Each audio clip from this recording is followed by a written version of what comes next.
everyone, today I am sharing with you my interpretation of a modern Halloween tablescape centerpiece.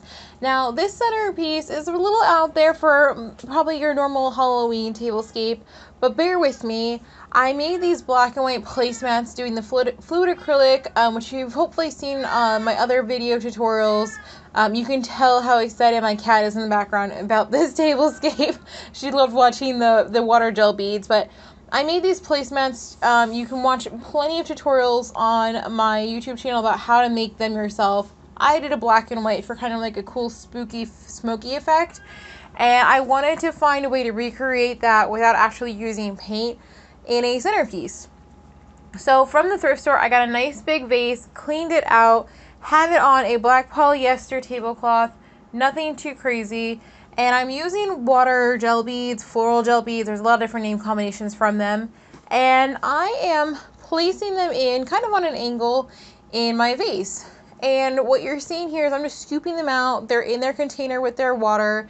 And I am using a paper plate to initially separate some of the colors.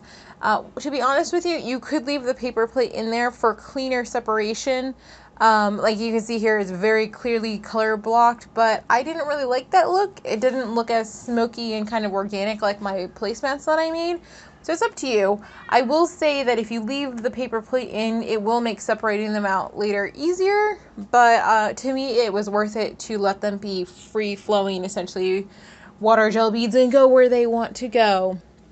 So I'm using black gel beads, white gel beads, and orange gel beads. And I'm just simply angling the plate and the vase in different combinations to get them to mix together, and just filling the vase up. Now, if you wanted to do like a candy corn version, you totally could, and it would be super easy. But I wanted to do something a little different. Candy corn is pretty predictable, at least for me right now. And again, I want to do a modern Halloween centerpiece. I don't want it to be like the traditional 1950s witch thing.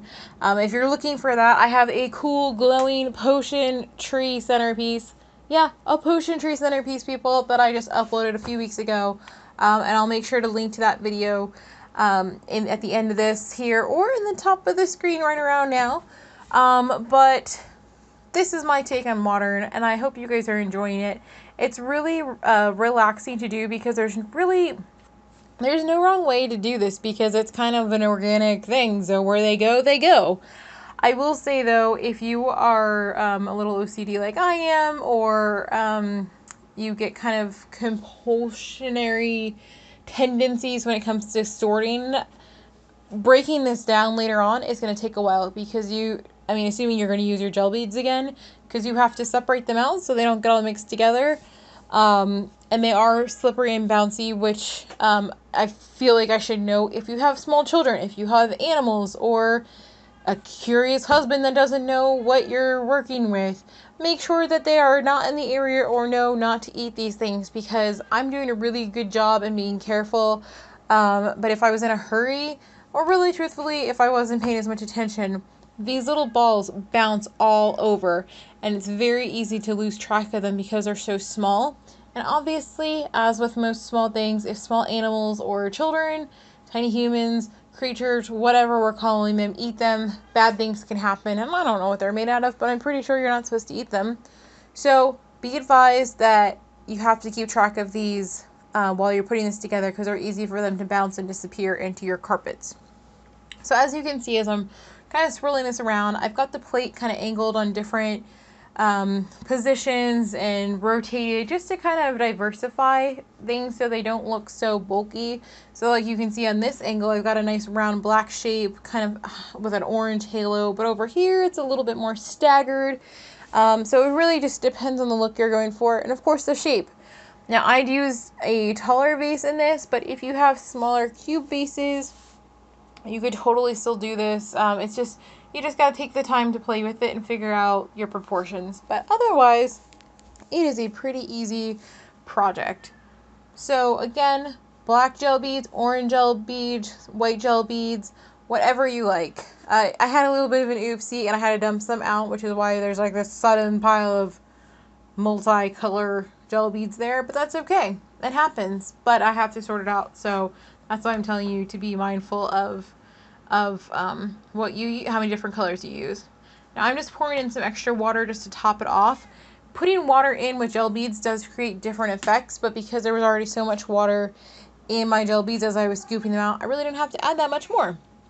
Now personally, to keep this look nice and clean, I just opted to use a floating candle on the top.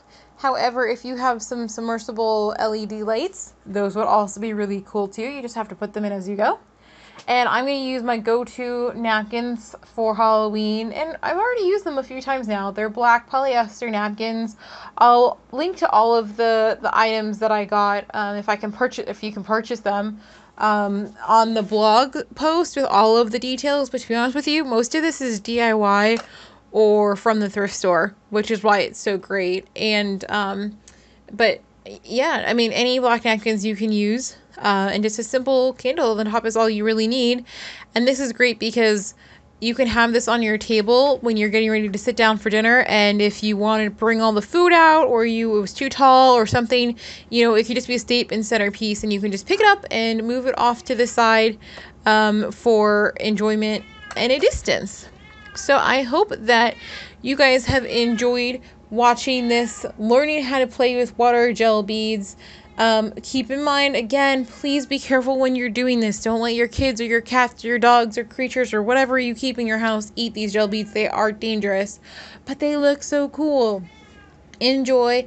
Make sure you check out my glowing potion Halloween tree, as well as some of my other fall and autumn inspired centerpieces that are all part of my 2017 tablescape challenge. I'm creating, at least 1 or 2 tablescapes a month based on stuff I get from the thrift store. As always, guys, thank you so much for watching, and subscribe so you get more updates.